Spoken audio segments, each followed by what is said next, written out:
I think it's very important to do some kind of volunteer work to help those less fortunate. We've all been really fortunate. And there are so many people, just by bad luck of birth or circumstances beyond their control, who have had a lot of problems. And they're still good people, but they haven't had the lives we've had.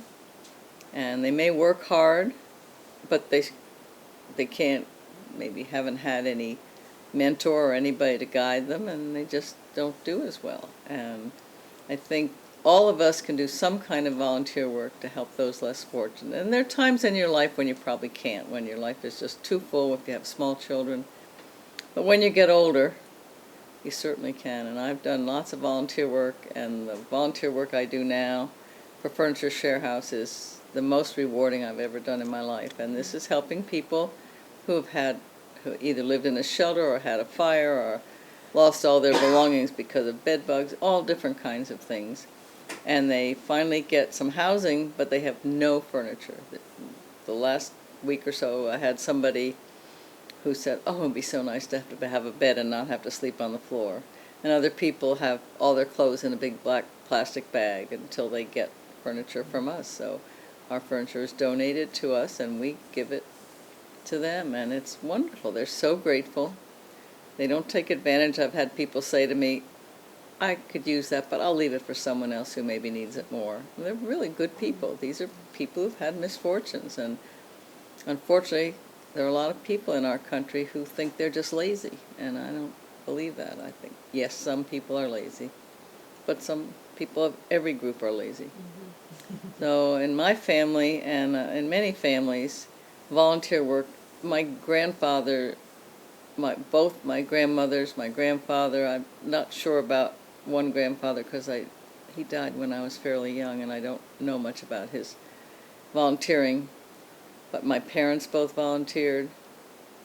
And what were some of the organizations with which different relatives you know volunteered? Well, my grandfather, my dad's father, I don't know if he started it, but he was very involved in Altro workshops, which was a workshop for people who had had tuberculosis, which was rampant in those days, and people had to go away for a long period of time to healthy places. There was one in Saranac Lake, and there was one in around Springfield, Mass. that we used to pass, but tuberculosis has been pretty much controlled now.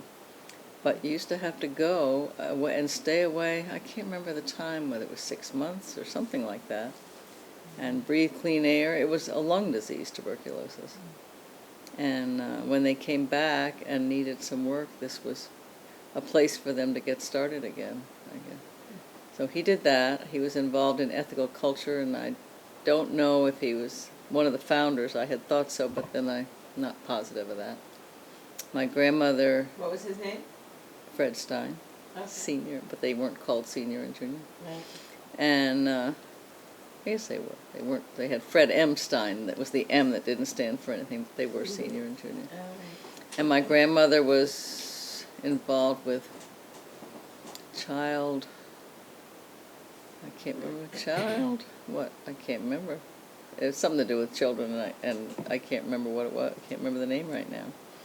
And my other grandmother was involved with Blythedale Children's Hospital, which was a hospital for children, and still is a hospital for children with, some have extreme disabilities, deformities, if you call it that, probably don't anymore. And there's a wonderful hospital in Valhalla, New York, that takes care of these kids, and Mom was involved with that too, and my Aunt Phoebe was very involved. And it's apparently a wonderful place for these children. They go to school, and they're treated like normal children. Some of them are in wheelchairs, and some of them can't get out of a bed, but then the bed is wheeled to the school, and so that's something that everyone in the family has done. My mom was involved for over 50 years with the Visiting Nurse Service of New York, and Dad was involved in Altro after my grandfather died. And so it's been a continuum of volunteering. And it's rewarding. I think that the person who volunteers gets as much out of it